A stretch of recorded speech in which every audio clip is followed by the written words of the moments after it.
Elon Musk has been pushing hard for Donald Trump on the campaign trail, and it now seems that he may have an outsized influence on his transition plans.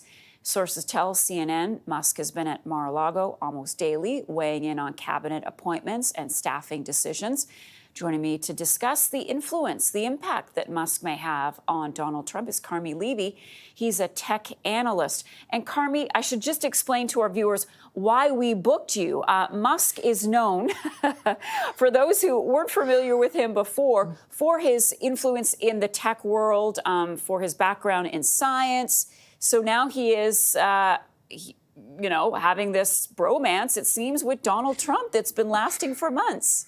Yeah, Elon Musk has essentially taken his eminence in the tech industry, and he's trying to turn that into political influence. Over the last few months, he's invested over $100 million in the election campaign to get Trump reelected. He created his own super PAC, or political action committee. And if you follow his feed on X, it's been very pro-Trump. He's shown up at rallies, shown up at all sorts of different events, and essentially used X as a megaphone to get Mr. Trump elected. And of course, the way things work in this world, if I scratch your back, you scratch mine. So there's been huge amounts of speculation that Donald Trump will then now return the favor in some way. What form that takes, it isn't clear.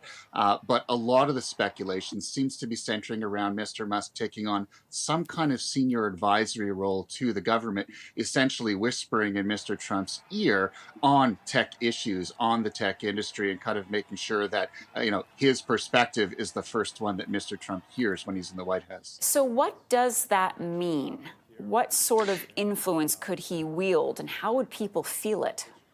I mean, of course, Mr. Musk, CEO of a number of different companies, so SpaceX, the rocket company, Tesla, the car company, XAI, which they've developed an AI platform known as Grok. They're competing against OpenAI, against Google, against Amazon. So he's got his feet in a number of different sort of ponds, and he would essentially use that position to ensure that whatever government regulation in tech comes down the pipe, that it somehow benefits his holdings in some way. There's no coincidence, Marcia, that in the wake of Donald Trump becoming president, as the election results were known, Tesla value shot up by his holdings in Tesla shot up by $15 billion because investors recognized that Tesla would do well in this new regime, and that any company that's helmed by Mr. Musk will sort of get that benefit of being associated with this winning campaign in the election. What do you make of two people with pretty sizable egos working together? I mean, I've heard some analysts, political analysts, saying, you just sit back and wait for this to implode. It's not going to be pretty. Do you see a synergy there? I mean, how do you think this is going to work?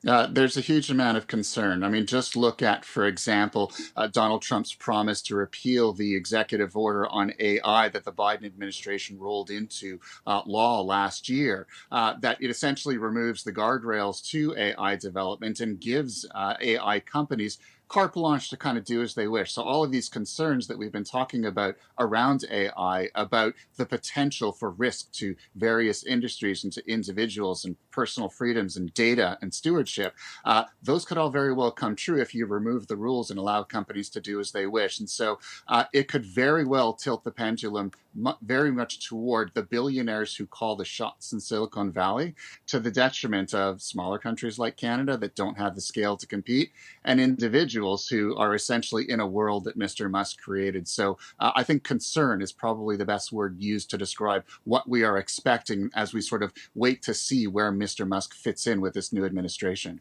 I think a lot of people just assumed or thought from the past that the tech industry, Silicon Valley, sort of leaned towards the Democrats. Is that no longer the case? Very much no. I mean, there was almost like a lineup of tech billionaires in Silicon Valley: Jeff Bezos, Mr. Musk, Satya Nadella from Microsoft, who are essentially falling all over themselves to praise Mr. Trump as he won this election. Silicon Valley has definitely pivoted in recent months and recent years, recognizing that as a Republican dominance, not just of the White House, but of the entire U.S. government apparatus, becomes a reality, you better align yourself with those forces or find yourself on the wrong side of American public policy as it refers to technology. So Silicon Valley, which had traditionally pivoted toward the Democratic side of the House, that is no longer the case. And the billionaire oligarchs who lead these companies making it very clear where their allegiances lie.